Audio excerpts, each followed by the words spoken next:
Hi, I'm Brian Leblanc, And I'm Maureen Rulison. and we are Dementia Strong. We first would like to thank you all very much for allowing us to speak to you today. Um, I know the topic of living well with Alzheimer's disease may be something that a lot of people don't understand or know about, but we're going to give a perspective from a person living with dementia and the person that's living with dementia as a care partner. Would you like to say anything regarding that? Well, Brian and I talked a while ago about the term living with dementia, and I said, truly, I'm living with dementia. And I may not have the diagnosis, but my day, every day, is living with dementia. Yeah, And I'm glad for it. I am too. I'm glad Maureen is in my life, because she has helped me in more ways than I could ever express. So, but anyway, let's get down to the presentation, and we're going to start it here.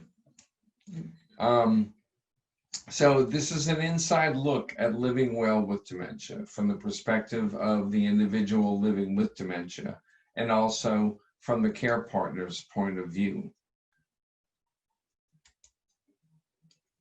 So first of all, let's talk about what living well means. Living well, it goes beyond the physical fitness or the sports performance. When you see professional athletes or people that will exercise daily and all throughout the year, they're fit. They are physically fit. Sports athletes, they have to stay physically fit in order to stay at the top of their game. As far as living well, that's why we say that it goes beyond the physical fitness, because we have to try to keep our brain as well as we possibly can. A lot of that comes with social interaction, which we're not doing too much of that these days. COVID-19 has roared its head, and we all have to do things now that are out of our comfort zone. However, I would say that you and I still get out and do a lot of things, right? Not as much as we were. We try to get out of the house. I've moved my office home, and so we try to get out of the house at least once a day. I tell Brian sometimes we just need to blow the stink off of us, and so we go for a ride. And that helps, just to get out of the house, because like this presentation, I'm used to giving presentations in person along with Maureen, and doing it on a computer and recording it's a little different, but hopefully we're still going to get the same type of message across. We will. Living well also gives you the energy to engage with life in a meaningful and fulfilling way. We still do engage with family, close friends. We still, like we said, we still go places, but we're wearing our masks when needed, and that just puts a whole different look on things. If you remember from years ago, when we would see foreign countries, Japan and China, with all the citizens walking around with masks on. We never thought that the United States would be in that same category, having to do the same things. But we're trying to protect ourselves as best we can. And I think we do a pretty good job of it. Well, I think we've had to redefine what a meaningful life is for us now. Right. You got a lot of meaning. You had a lot of purpose in your public speaking. And you really, I think you thrived off of the interaction with people. Now we've had to find new ways for that to happen. And we have. Right.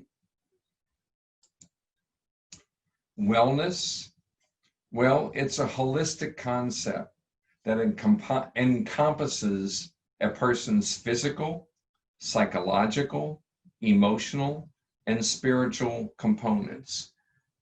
People get that from doing yoga, Tai Chi, meditation, and things of that nature. So that's all we're going to talk about that.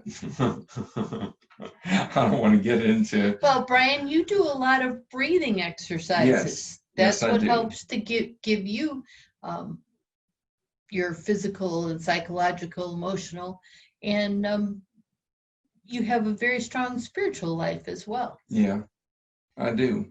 And anxiety plays a role in our life. And that is why we added another member to our family. This is Bella, and she is my service dog.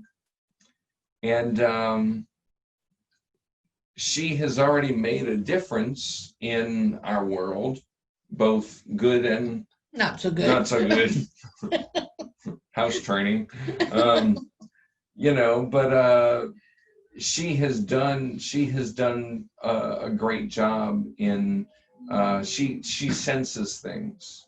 Hasn't been trained for that, but she senses it when I'm not feeling well, or if I'm anxious about something. She'll just come and climb up in my lap and just look at me and say, "Okay, I'm here. Chill out." So just wanted to introduce you to Miss Bella. It saves me from having to sit on Brian's lap as much. Yeah, we're not going to talk about that. Okay. So what does living with dementia mean? We talked about what living well looks like, what living well means. What does living well with dementia mean? Well, it's the same thing. We live well with our diseases, whether it's Alzheimer's or Lewy body or FTD or MCI. We have a lot of friends that are in the same boat with me as far as having dementia-related illnesses. And we help each other. We talk to each other. We share what works for us, and they share what works for them. And then we can incorporate those things into our own lives. Their care partners, they also have suggestions that we can incorporate in our lives as well as in the care partner's life. Because, like we said, we're on this journey together, and we probably would not be doing so well without that. And we both know. Talk a little bit about when we found each other, and how was my overall health and so forth. When we found each other? Okay, don't go all the way back. I am going to go all the way back. Tell people how. We found each other is not even true. I found Brian back in 2015. and 16 and 17 and 18. Over and over and over again, he and I would interact, and he never remembered me. Next time he'd see me, it was like he'd never met me before. And then in 2019, we were in Louisville, Kentucky at the Pioneer Network Conference, went out to dinner together with some friends, and just through interacting in that group, but Brian and I interacting together and afterwards walking back together, that time I stuck. And that's how Brian and I finally came together.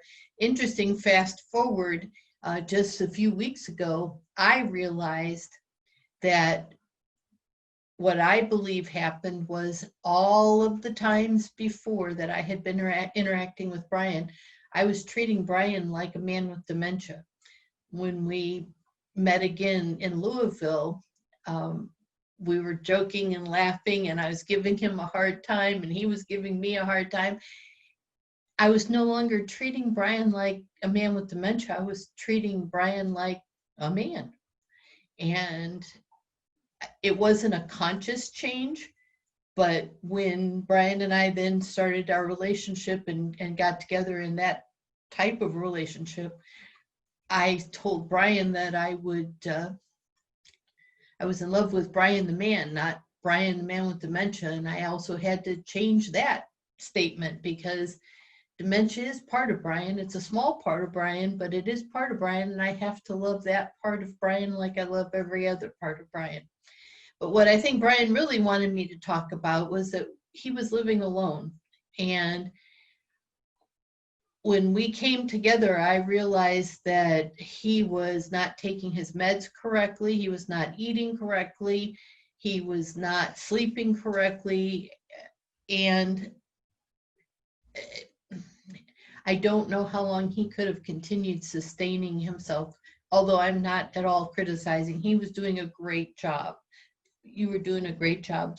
I think I was doing as good as I thought I should be doing. No, you were doing as well as you could with all of the tools and resources you were given. Right. So anyhow, let's say he's living more well with dementia now that we're together. I'm living weller. That's right. So what does living well with dementia look like? Well, I'm going to give you an example. This is a friend of mine who has type 2 diabetes, heart disease, vascular dementia, and had a triple bypass last year. He also has Alzheimer's disease and recently has had cataract surgery on both eyes.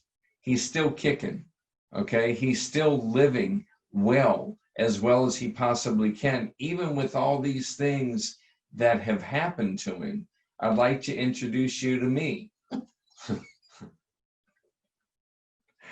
It's people, I have no say about these slides. I did it myself. But I did put this because, Maureen says when I do this, I'm just bragging. Just bragging of, let's see how many things I can name. But the best we can do is live the best life we possibly can each and every day. Now, when I say the best we can do is live the best life we possibly can, that's because our days are not basically the same every day.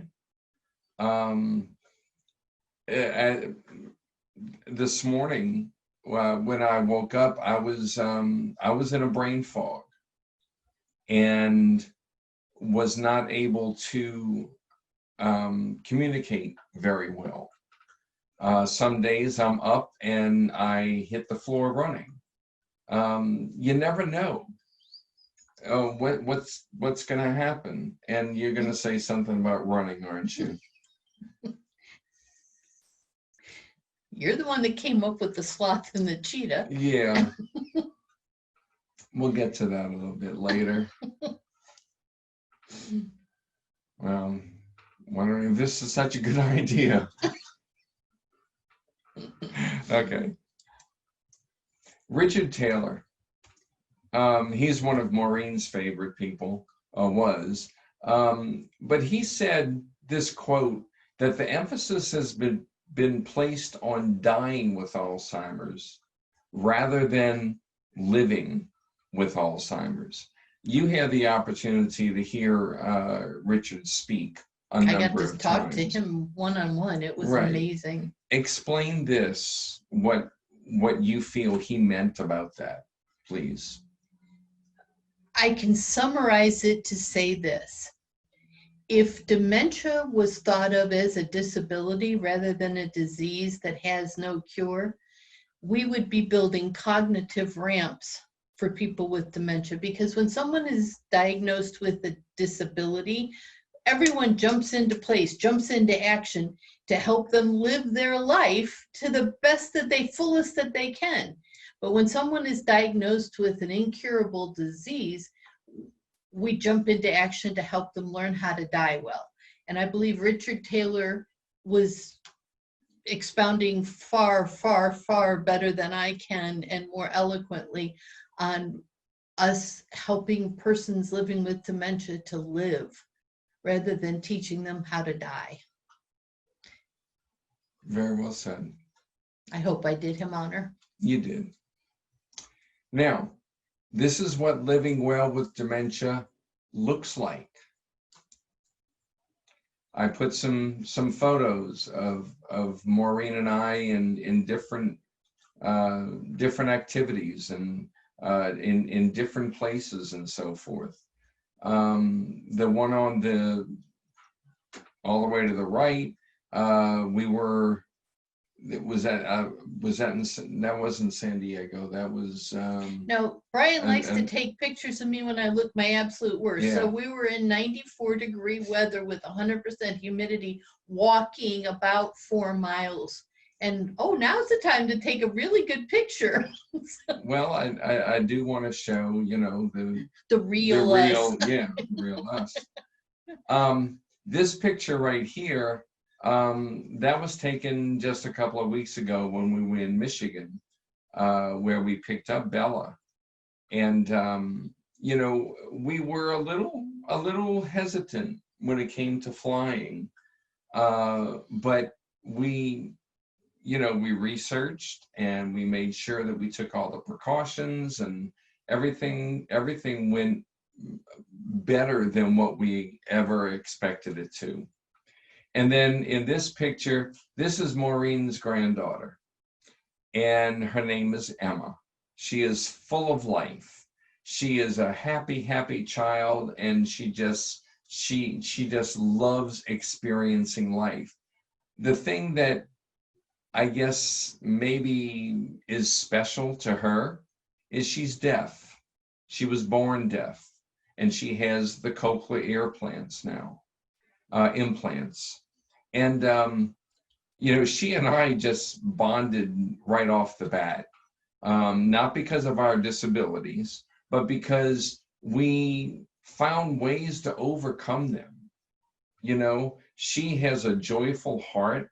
She dances, she sings. Her favorite song is from Frozen, Let It Go. We've listened to that song about a trillion times, but never get tired of it, because the happiness on her face just brings us such joy. And so I wanted to put that particular picture in here because of the fact that at almost 3 years old, she is living well as she possibly can, with the help of her parents and her aunt and her grandparents. So, it could be of any age, as long as you have a good attitude, and you can just try to stay as happy as you possibly can. Happiness does make a difference. But Brian, what I'd ask everybody looking at this slide to ask themselves honestly is, if you saw these pictures, would you immediately say, oh, that man's living with Alzheimer's? Right. So what does living well with dementia look like? Looks like what everyone else looks like. Exactly. Which brings me up to this picture. This was me having a conversation with a statue because I wanted to, because it's just me having a good time. It's me just enjoying life. I do funny things. It brings smiles to people's faces. It makes them feel good about themselves. You should have seen the looks on people's faces as they were passing by, watching me and hearing me talk to a, I guess that's an alligator statue who is a woman. So there, that happened. This is a picture of Maureen and I when we were at a banquet where the name, I can't remember the name of the... Delivered with Hearts. Delivered with Hearts. And you know, we were with a room full of people, had a great time. Do you remember which award you got that night? Brian was awarded the top award that night for leadership. Oh, yes. I forgot about that. No pun. I'm your bub. Yeah, she is, and you just made me disappear. Oh, there we go. Okay, but yes, that was a very big award for me, because it just showed that people understood and appreciated what I was doing out in the this area. And we live in Florida. We live in the Tampa Bay area. And so there in the state of Florida, there are a lot of people that are living with some sort of dementia-related illness. And we're only behind the state of California when it comes to the number of people. This picture here is one of my favorite pictures. I went to Disney World early one morning, and I talked to the gate person, explained to him that, you know, I wasn't looking for sympathy. I was just explaining to him what I wanted to do. And that was to take, I have a picture taken of me in an empty Disney World. And I guess I could have waited till COVID to do that, but you know, but he gave me a minute head start on everybody else. And so I raced down Main Street and had this picture taken by one of the Disney photographers. And it just shows that, number one, I can still do things like this. Number two, I was there by myself. I wasn't with anyone else.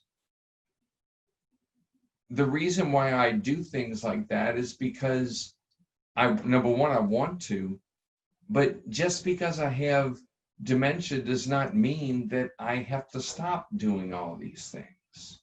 And I want to show people that people like me are still out there doing the things that they love to do, because they still can. And we're going to continue doing these things until we no longer can. But that's not going to stop us now. And as a side note, it's funny, when I go to Disney, I don't know if people just think I know everything or I don't know what, but people stop me and they say, excuse me, could you please tell me how to get to this place? And I tell them how to get from here and there and beyond. And as they're walking away, the same thought just pops up into my head. They just asked a guy with Alzheimer's for directions, and he gave them the right directions. She gets a kick out of that. Not really. Okay, so here we go. So what does living well look like? I mentioned friends of mine that are all living with a dementia-related illness. But if I didn't tell you that, would you say, oh, that person looks like they have Alzheimer's? That person looks like he's got Lewy body? This person looks like she's got I can't FTD. remember, FTD. FTD. These are all my friends. Not all my friends, but some of my friends who are on this journey along with me. We never stop. We never stop living. On another note, we never stop advocating. All of these folks in these pictures are out and about in the communities, throughout the nation, up in Canada, talking about our diseases and how we cope. What are the strategies we use to get through a day? What happens when we have hallucinations? What happens when we go through bouts of non-sleep? We share with one another. We care for one another. But more importantly, we respect one another, because we know, not specifically, but we know what each other is somewhat going through, or going through somewhat of the same thing. So we do rely on our friends. So this is living well with dementia. Don't put off things just because you did before just because of your diagnosis. Don't put those enjoyment moments, being with friends, being with family. You have Keep going. okay. But just because you have a diagnosis, it doesn't mean that it's the end of all things. For some, it's a brand new beginning. And that's what has happened to me. I've had so many new beginnings since I was diagnosed in 2014. I've had some sad moments. What I didn't say in the beginning is that I'm fourth generation of having Alzheimer's. I didn't know my great-grandmother, for she died long before I was born.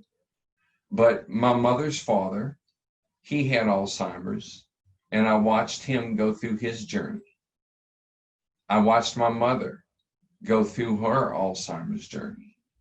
And I watched my father go through his vascular dementia journey.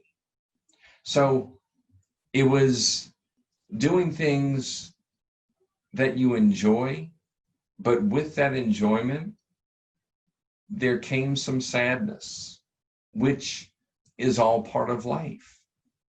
What I'm trying to say is, my life is not really that much different than yours. It's just that I have some things wrong. I have some things that are Challenges. challenging. Thank you. And you overcome them. Yes, that's the word I was looking for. So thank you. Again, it's what I'm here for. And that's what she's here for. I know. Okay. This is Penny Cook. She is the CEO of Pioneer Network. And she came up with this quote that I use in most all my presentations because it spoke to me. It doesn't matter your position, your age, or your illness. We all have a role and a responsibility to model how we want to be respected, how we want to be treated, and to care for others in that same way. You and I have gotten into discussions about how people are treated that have a dementia-related illness and the people that treat them that way. Could you talk about that a little bit, please? Well, I think some of it stems from we teach the world how to treat us. And I believe that a lot of persons living with dementia and their care partners carry shame for the disease. And that's wrong. But I think that shame is what they portray, or the energy that they give out to people, that allows them to be treated. Like when we go to the doctor together, or any kind of situation, and people find out that Brian has a dementia-related illness, they immediately turn and start talking to me. And I stop them and I say, Brian is quite capable of understanding, and he's quite capable of replying. And most importantly, he's quite capable of telling me when he needs my help. So please talk to him, and I'll step in if Brian needs me to. And I think that's Brian and I teaching people how to treat a person living with dementia. Maureen put together this, it's a briefcase of sort.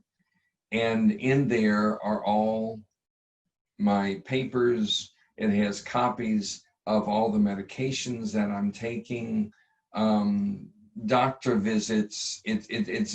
It's everything that I need, or that we need when we go to a doctor's office. And they start asking for things, and she starts pulling them out. I mean, she has the answers to all their questions. I've never had that before. I've never had that since before Maureen came into my life. And, so when I tell her thank you for doing that, because yes, he does. She does treat me as normal as she possibly can, because I always say, I said, I just want to be treated normal. She goes, you are normal. But if the world that I see now, as someone who's standing next to a person living with dementia, that world is reflected much differently to me now, standing next to you. And if that world out there is what's normal, I don't want you to be normal. I don't want to be normal. I don't want to be normal either. And you've told me sometimes that I'm not. Well, my father in the 70s said this, so it's really politically incorrect, but it's true. He said, when you do for others what they can do for themselves, you make them emotionally crippled. And forgive the lack of political correctness there, but I was bound and determined when Brian and I got together that I was not going to do for him what he could do for himself. And sometimes that means I just need to be sitting next to him, and like I am right now, and he can do it. He's very, very smart and very, very capable. And together we're trying very hard to teach the world how to treat people with dementia. And I'm just going to tell a little bit on myself. This is my fourth attempt to make this presentation. I sat here trying to figure things out. I started the presentation. I couldn't stop yawning. There we go again. I did. Stop saying yawning. I know. That's what, and Bella just hit the little thing. Okay. But I sat here and I just was frustrating myself over and over and over again. So I went out into the living room and I talked to Maureen about it. I said, what's going on? And she says, do you want me to come in there with you? And I said, well, yeah, I would, because she usually presents with me. So I texted my good friend, Dr. Danny Potts, and told him that I was struggling. I was having some issues, and it would make me feel a lot better if Maureen was sitting by my side. What Maureen does is she's not here to take over the presentation, but she fills in the blanks that I no longer have the ability to do. She does that for me, and she does that for me without any question. She never tells me no. And so I am so grateful that I have that, because unfortunately, there are a lot of people that live with dementia that don't have this type of care partner, or they could have just been brought to a care community and have no visitors. So I'm so grateful for her presence in my life. And I'm grateful for your presence in my life too. So let's talk about turning negatives into positives. Sometimes the bad things that happen in our lives put us directly on the path to the best thing that will ever happen to us. Voila. I know. What we just talked about. Exactly. Don't you every night say, I am so glad that I found Brian 12 different times? Not every night. No. Okay, she's lying. So, but anyway, but no, I tell people that having Alzheimer's has, number one, enriched my life in so many different ways. It has given me a brand new life, being that I can't work a regular job, but I can do this. I have the gift of talk, and I use that now as my platform. I use that in a way of educating, of sharing.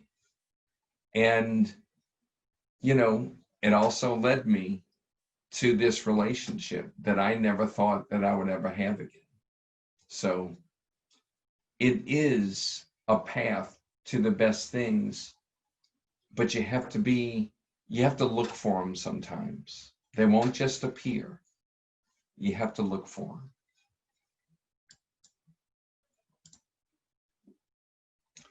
So don't let the negatives outweigh the positives. If you do, it's gonna make your road a little bit harder. And I'm not talking about just the dementia in the dementia world. This is everyday life.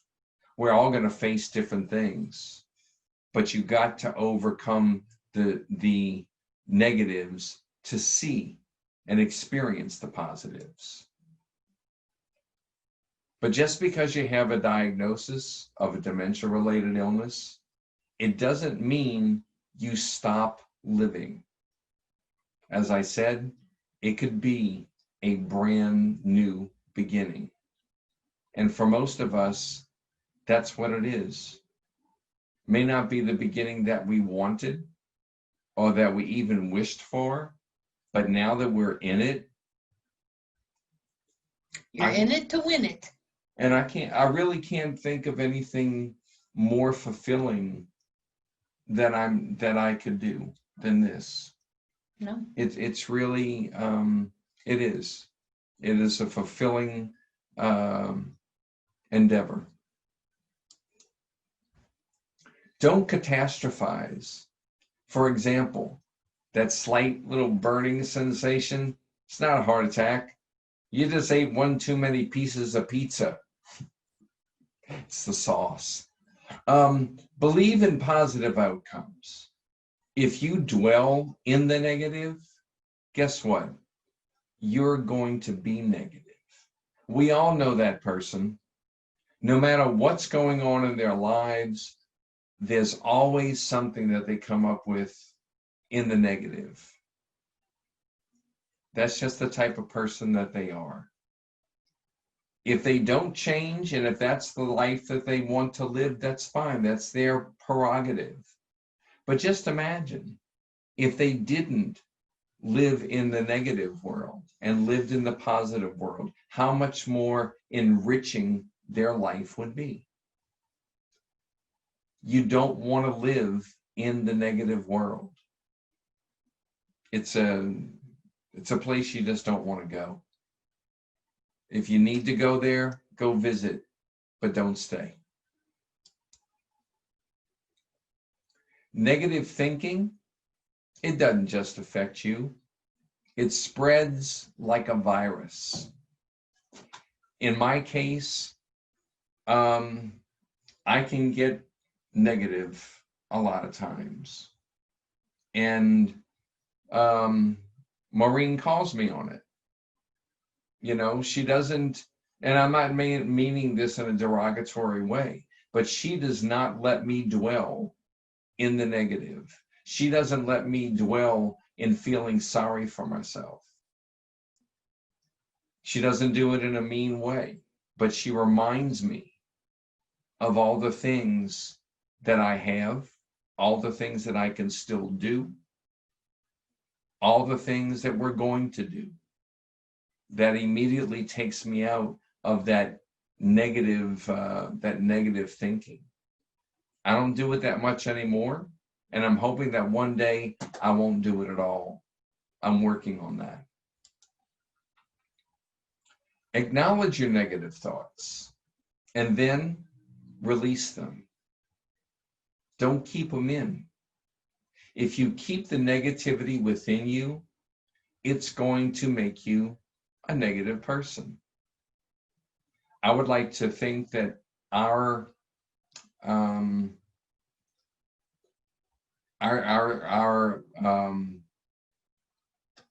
thoughts, I'm not trying to say thoughts, but I would think that all of our thoughts, we want them to be positive.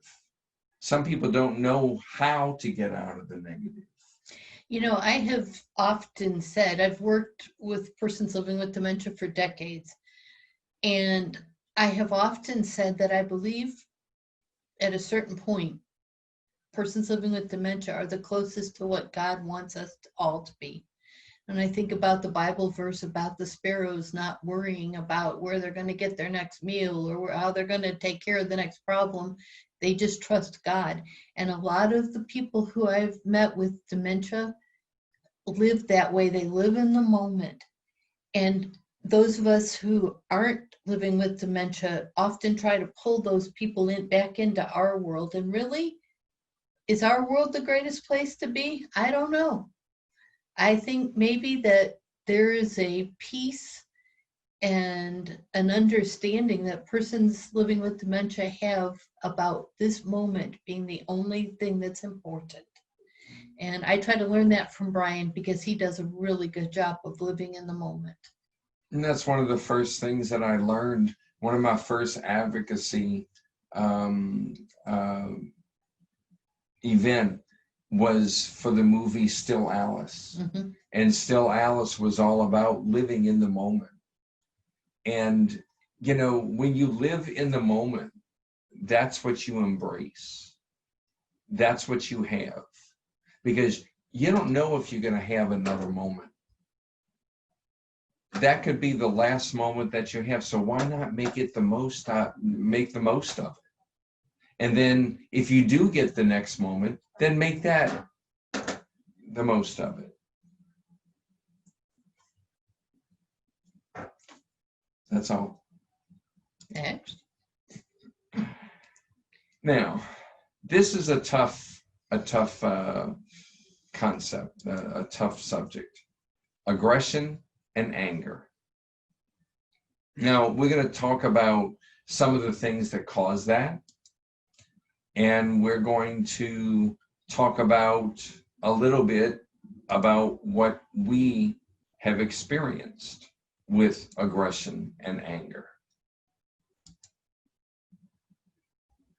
All these things that are flying up on the screen could lead to aggression and anger.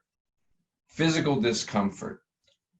I have a lot of physical discomforts. You have some physical discomforts. But if we let them get to us, it can affect our mood in a negative manner. Anger is usually one of the things that comes out. You're feeling bad. Everybody else is feeling good. Well, I'm going to make everybody feel bad because that's what I want. I'm feeling bad, so let everybody feel bad. It's not really a place to be. A lot of these that you have listed are really more for persons in the later stages Yes. of dementia, but the physical discomfort and the poor communication, I think, are prevalent in early and middle stages. And medications.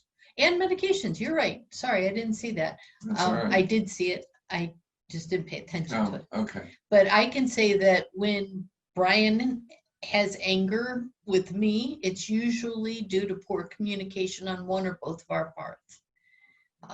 You know, it's hard to remember that I treat Brian as much as I can like the man he is, not like a man with dementia. But then as his care partner, I need to remember he does have dementia. And so my expectations of him need to reflect that. And I forget constantly, and I fall down on the job a lot. And, you know, when I look at this aggression and anger, I see tiredness. A lot of times it's my tiredness that causes the aggression and the anger to pop out. So I hope that care partners will give themselves forgiveness and give themselves grace. And remember to say, I'm sorry when we make a mistake. I use those two words a lot. I'm sorry. As do I. And it's just something that we do. We know it, and we get through it, though. And we come out on the other side. And that's what matters. More about aggression and anger. It's okay to be angry. You're going to get angry, but it's how you express that anger. When you express that anger onto someone else, that's not good. It's not their anger. So why should you shove it down their throat? That's part of my issue, is that I get angry and I will snap at Maureen for no reason at all. In my head, I have a reason. Well, I'm angry. So let me be angry. And that's good, that's okay, but don't throw it on her. Even more, the care partner needs to then not turn around, right? And which I do constantly. I mean, we have some real knockdown, drag out arguments. Yeah. And I wish that I could say I was a stellar care partner who was saying, oh, I shouldn't be having this argument with Brian. He has Alzheimer's. So I just have the argument. I have gotten better at just stopping talking. That drives me crazy. But it's better than saying hurtful things. It's better than saying things I will regret that I said. Yeah. And then sit in your anger for a while. A good friend of mine told me this years and years ago. I said, what do you mean sit in your anger? And she said, when you get angry, physically sit and think about what it is that you're angry about. And then ask yourself two questions. Can I do anything about it? And if you can, do it. If I can't do anything about it, just accept it and move on. Now, it seems like simple concepts, but the next time you're angry at something or at someone, sit in it for a while before you say anything and think about those two things. Is it something that is going to make a difference if I yell at someone? Or if I can just figure it out and handle it myself? And forgiveness. And forgiveness. If you don't remember to do that. Yeah. Because if you don't forgive yourself, or another person, or the other it's still person, going to sit in there and God fester. wants us to live in forgiveness. Right. That's why he gives it to us. Learn from the anger. Don't hold it in. But more importantly, there again, don't direct that anger towards others. Ah, Now, this is Maureen's favorite topic, technology. no, Disney World is my favorite topic. We have different feelings about the Magic Kingdom and all that is Disney. If you saw our house, our living room especially, I threw up Disney all over the place. So, but technology, well, let's face it, technology is what's bringing this message to all of you right now. Without it, we wouldn't be able to do this. But you see, I have two devices shown here. One is, I call them my two girlfriends, Alexa and Siri. And these two devices, although we joke about it, but they help me remember things. We have reminders to take medications. I have reminders to eat because I forget. Reminders for appointments and so forth. It helps. But you see, with Alexa, she can make phone calls for me. All I have to do is ask. She can play music. And I say she because it has a female name. I don't think she's really a woman. I can get news and weather, controls the lights. We don't turn on and off many lights in our house. We just ask her to do it for us. I know it could be lazy, but I think it's super cool. She tells us a joke every night before we go to sleep and asks us a riddle every night before we go to sleep. She sings songs with us or plays songs for us. She's fun. And makes a grocery list. Yes. Which is... The problem is, though, at least for Brian, if I don't change up those reminders and things that she says to him often, he just starts ignoring them. So I'll change them up or have him change them up so that he'll pay attention. I just become numb. It's like white noise to you. Exactly. Kind of like me talking. Right. Okay, then we come to Siri. I am never, much to this chagrin of a person I shall not mention, far away from my phone. Yes, I rely on it for many things because Alexa will send messages to my phone. It's my lifeline to my friends, to family. I get my emails, I send emails, I play music on my phone, which is huge. I'll get to that in a moment. It's just a tool. Yeah, it has become an essential. And not many people understand that, but they do. As I said, the power of music. When I am in a fog or experiencing anxiety, I play a playlist. Some are soft songs, some are rock songs, it doesn't matter. Whatever makes you feel better are the things that are going to make you come out of your funk, if you want to put it that way. And I use them every day just to get me through. And they do help me. If you don't have a playlist on your phone or in your home, I would suggest that you make one, but make them of your favorite songs. And when you're in a funk, when you're angry, when you're depressed, play your songs. It takes you back to specific places and times. Next thing you know, you're singing along with the songs and you've forgotten all about what your issues were. That's just a suggestion from me that helps me. I'm sure that it could help you if that's something that you would like to utilize. The power of music.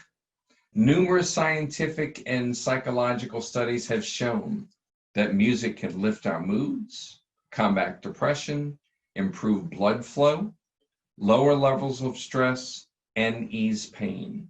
Music can improve the outcomes for patients after surgery. So you see, it's medical. She's still not going to give me, okay. Anyway, let's talk about stigma for a few minutes. Parkinson's. People would actually say, you have Parkinson's, but I don't see you shaking. Lewy body dementia. What the heck is that? Is that a real disease? Alzheimer's. But you're too young to have Alzheimer's. And then vascular dementia. You mean you had a heart attack? Now, these are taken from actual people that are living with these diseases or living with these dementias. These are from them that people have actually told them. We don't walk up to someone who has cancer, who may have lost their hair during chemo, and say, well, you don't look like you have cancer, because they have obvious signs. If you have a cut, you have a scar or a bandage. If you bump into something, you could probably have a bruise somewhere. Excuse me. There are signs that you can see, but with dementia, you can't physically, most of the time, see it unless you know what you're looking for. Stigma is one of the biggest hurdles that those of us that are living with a dementia-related illness face each and every day, in public places, in family spaces. That's why you hear a lot about dementia-friendly communities, person-centered focus, all these things that are trying to make people more aware that just because you can't see something does not mean it's not there. So hopefully we're going to live in a world one day where everything is understood. At least that's my dream, and that's what I continue to advocate for. And the really weird part to me is that when persons living with dementia don't have the physical signs of their disease that are obvious, then this is what persons live with and encounter. But then later on, when they do have them, that causes fear in people, and they stay away from them because they're afraid. And what a shame! What a shame! And I mean, I'm not being funny when I say this, but we're not contagious. Okay. Sometimes I think I'm getting it from him though, because I can't remember. Next. We're not contagious. But no, and that plays a part in it too. Yes. So we have a lot to deal with some days. Remember, if you know one person with dementia, you know one person with dementia. She uses that so many times. I hear her talking, and she'll say that. Each individual has their own unique tools for living well with Alzheimer's and other dementia-related illnesses. So please, honor the individuals. You may not understand it completely, but respect them for what they are living with. It's not something that you ever want to deal with or live with, but someday you may. Be grateful, be loving, be sincere. I thank you for joining us, or for letting us join you. This has been a presentation by We Are Dementia Strong. Again, I'm Brian Leblanc. This is Maureen Rulison. And we just gave you an inside look at living well with dementia from the perspective of the individual living with dementia and the care partner.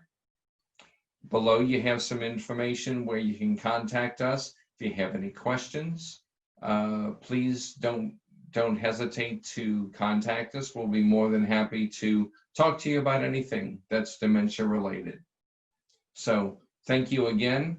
Thank you for helping me out here. Always my pleasure. Well, thank you. Thanks for coming and letting us come into your lives. Thanks.